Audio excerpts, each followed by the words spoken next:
نعمت کے ملنے پر دعا۔ الحمدللہ۔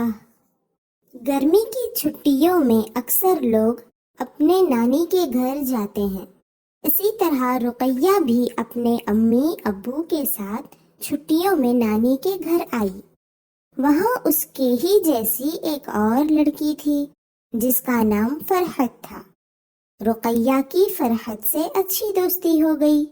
دونوں ہر کام مل جل کر کرتے تھے۔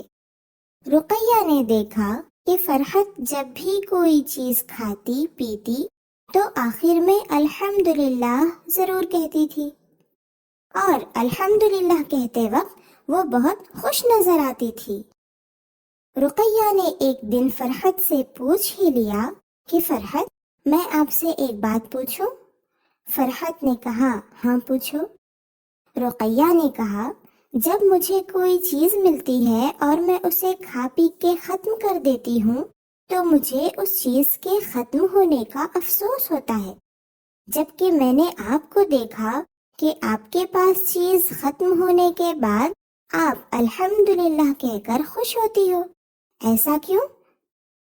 فرحت نے کہا، وہ اس لیے کہ اللہ کی دی ہوئی چیز پر اگر ہم اللہ کا شکر ادا کریں تو وہ ہمیں اور زیادہ دیتا ہے، اس لیے الحمدللہ کہہ کر اللہ کا شکر ادا کرتی ہوں، اور یہ سوچ کر مجھے خوشی ہوتی ہے کہ اللہ تعالیٰ مجھے اور زیادہ دے گا۔